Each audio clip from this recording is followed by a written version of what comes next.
Fala galera, bom dia, boa tarde, boa noite, né? Por motivos aí de agenda da nossa galera da Conversa Fiada, não conseguimos gravar o programa aí pós-jogo Estudiantes e Flamengo pela Libertadores, né? Empate aí de 1-1 entre os times. Mas eu resolvi fazer esse vídeo aqui pra gente falar um pouco sobre o jogo, né? Acho que primeiramente foi um jogo duro, difícil como era esperado, porém com acho que um toque de violência assim acima do que é aceitável para uma competição, principalmente do calibre de uma Libertadores da América. A gente sabe que tem todo o histórico, Libertadores, ela tem esse contexto, né, de jogos com esse sangue latino, com um nível de competitividade bem alto, mas eu acho que o que aconteceu nessa partida passou do ponto. Vou falar disso quando a gente estiver discutindo aqui a arbitragem. Falando do jogo, acho que o Flamengo, primeiro tempo, conseguiu suportar aí a pressão inicial do Estudiantes, né? Foi uma pressão forte, onde já era esperado que eles pressionariam bastante a saída de bola. E o Flamengo aí conseguiu marcar um gol no momento que ele já estava controlando um pouco mais essas saídas em transições rápidas, que eu acho que essa foi a estratégia, inclusive, do nosso técnico Leonardo Jardim, por isso que ele começou o jogo com o Bruno Henrique ali para tentar explorar essas velocidades e também com o Samuel Lino, né? Porém, com o passar do jogo e também no início do segundo tempo, o Cacique Medina, o técnico, ótimo técnico aí do Estudiantes, fez algumas mudanças e conseguiu neutralizar essas jogadas e trazendo muito mais intensidade para a área do Flamengo. Então, se a gente for olhar o percentual de tempo que o Flamengo ficou aí concentrado na sua área defensiva, foi 40 e tantos por cento aí na média entre os dois tempos, que é muito, né? O Flamengo geralmente impõe esse tipo de concentração na área do adversário e lá foi totalmente diferente, foi atípico, né?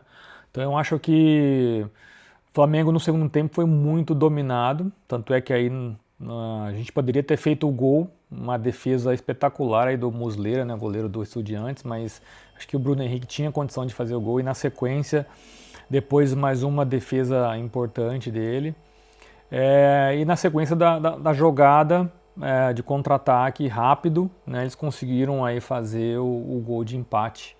E vou falar que a gente beirou aí a perder esse jogo por vários lances, né? Quando a gente olha o número de chutes a gol, foi infinitamente maior aí o Estudiantes em relação ao Flamengo, né?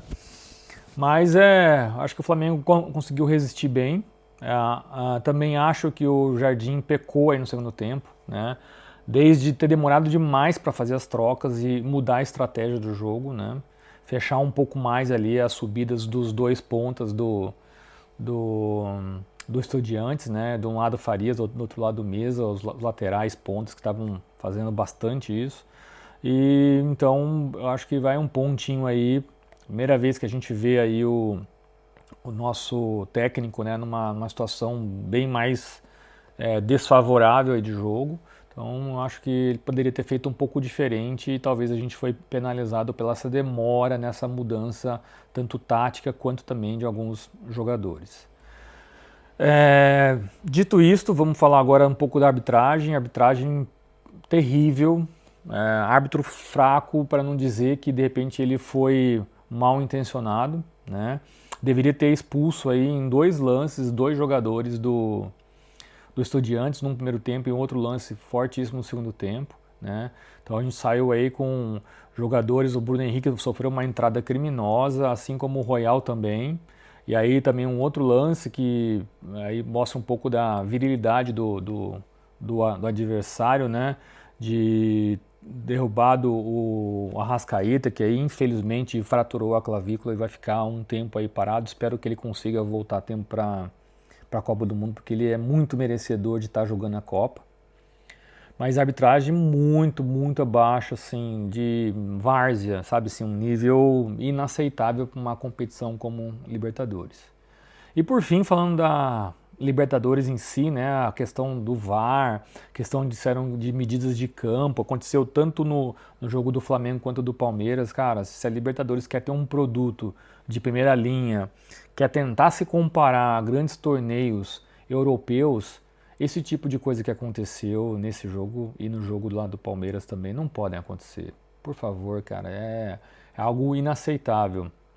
É um nível de amadorismo que a gente via na Libertadores nas décadas aí de 80, 90, coisas que a gente não pode mais ver no futebol, nem no brasileiro e nem no futebol sul-americano, uma competição tão importante, tão buscada como a Libertadores da América. Então, fica aqui, acho que um apelo ao presidente da Conmebol, que reveja o que ele quer para esse produto tão valioso que é a Libertadores da América, porque do jeito que ela está sendo administrada, a gente nunca vai conseguir fazer uma comparação de uma competição dessa como os melhores torneios da Europa, como a Champions, como a Europa League e assim vai.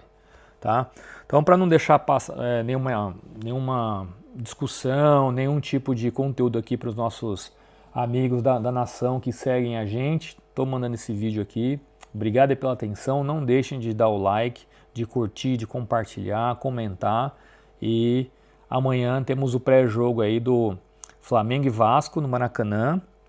A galera vai gravar, eu não vou participar que eu vou estar em viagem, mas o Marcelão junto com a turma da Conversa Fiada vai gravar e vai mandar para vocês aí o vídeo para que vocês assistam e nos apoiem sempre, tá bom? Obrigado e fui!